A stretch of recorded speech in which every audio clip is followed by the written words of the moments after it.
When a supervisor logs into the employee self-service, the Who is at Work will display employees who are scheduled to work under the supervisor. In this case, Greg Kamara is a supervisor, and we can see here on the calendar it is displaying the employees that he manages. If there are enough employees that exceed the size of the box, it will give us a scroll bar, and that will allow us to go through and see who is scheduled. Hitting the arrows by the date here will allow us to toggle to the next or previous month.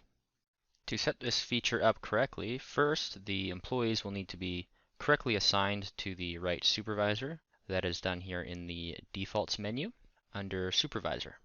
Next, in the Inquiry Master, we would go to Setup and then Employee Access, and we would find our supervisor, and then we would scroll down to the Who is at Work option and ensure that is checked on.